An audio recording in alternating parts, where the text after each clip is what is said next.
Always great to have you join me here on Gist Nigeria from the BBC and Channels Television. And on the program, we look at the stories making the rounds online. I am Wale Fakile. Our top story this week. Now, the news that contaminated premium motor spirit, otherwise called Petrol, was in circulation started like a rumor online until authorities confirmed it. Long queues resurfaced at petrol stations across the country, and while authorities say they are investigating how it got into Nigeria, conversations on social media were largely about how the dirty fuel had allegedly damaged people's vehicles and other machineries. In this report, Gist Nigeria's Aneta Felix speaks to some of the voices calling for compensation and what needs to be done to address the situation. I wonder why we have this kind of things recorded. For about 2 years now, it's been fine. I'm supposed to be at work right now. I cannot work. I have to look for fuel up and down.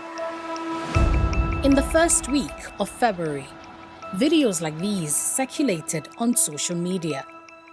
Tales of Nigerians with damaged car engines and machinery after buying petrol at fueling stations across the country made national headlines. Here's how government responded. Limited quantity of petroleum product PMS, commonly known as petrol, with methanol quantity above Nigerian specification, was discovered in the supply chain. To ensure vehicular and equipment safety, the limited quantity of the impacted products has been isolated and withdrawn from the market. While the adulterated fuel caused engine damages, its withdrawal is causing fuel shortages, resulting in long queues at petrol stations. What really happened? Between January 4th to 19th, 2022, 5 vessels from Antwerp, Belgium arrived in Atlas Cove Jetty, Lagos, Nigeria, with 90,000 metric tons of fuel. The fuel was supplied by Litashko, a Swiss company and major oil trader. It had been reportedly imported into Nigeria by the Nigerian National Petroleum Corporation, NNPC, through its supplier, Britannia U. The fuel was then distributed to fuel retailers across Nigeria. But in the first week of February, Nigerians began to complain about the effect of the fuel on their vehicles and other machinery.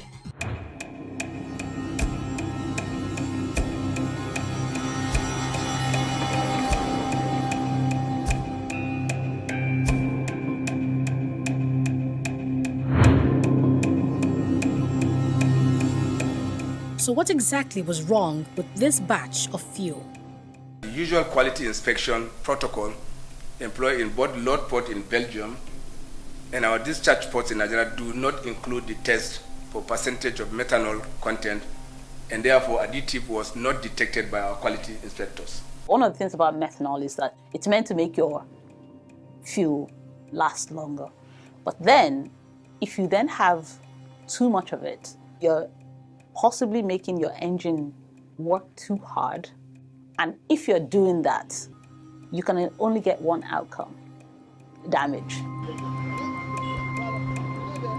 We visit an automobile mechanic in Lagos to find out the cost of rectifying engine damage from bad fuel. If it gets so bad, it will get to the end of maybe you have to change the engine. There's some engine that costs 2 million. There's some that costs 1 point something, just like that. But the effects of the compromised fuel are far-reaching. If you have too many cars driving with, fueled with fuels with additives, you have your air quality being highly impacted. And what that means is that, people are breathing in carcinogens without knowing. Meanwhile, stakeholders in the oil industry are trading blames over who is responsible for the importation and testing of the adulterated fuel.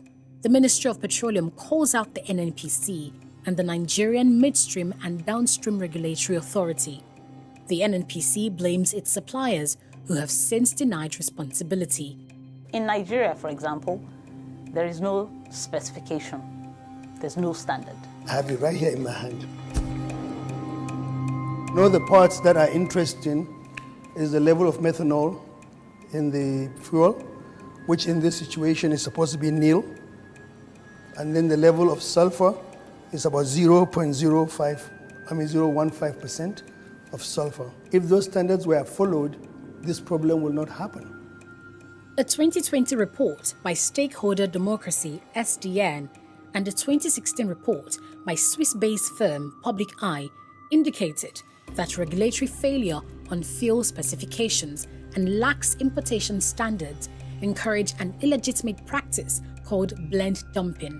This is a process where additives like sulfur, methanol, and benzene are blended in excess quantity into crude oil to increase volume and maximize profit. The report alleges that these overblended fuels are mostly exported to African countries as African quality fuel. What we actually found was that the official fuels were of far worse quality than we could have ever imagined. It contained very high levels of toxic compounds, particularly benzenes, which are linked to cancer, and sulfur. In most cases, the sulfur levels in the official fuels were way above the official standards in Nigeria. As Nigerians across the country continue to bemoan the effect of the adulterated petrol, are there chances they could be compensated for their loss? In the 8 inalienable rights of the consumer, right to compensate when there is some form of guilt. And in this case, the Nigerian government is guilty.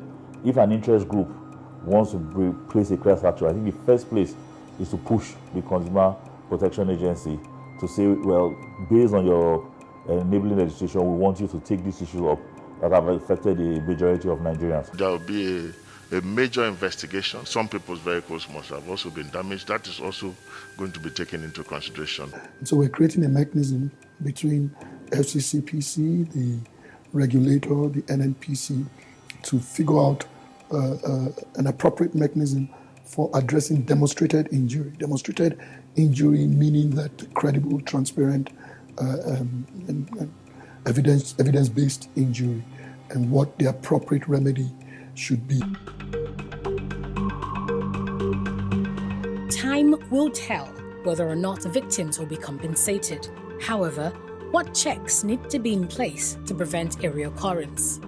Expanding the testing parameters to make sure that in the future we're testing. What's been emphasized is, we don't test for methanol. But what's not being said is that we don't test at all. Standard organization must be involved in clearing every fuel that is imported in the country.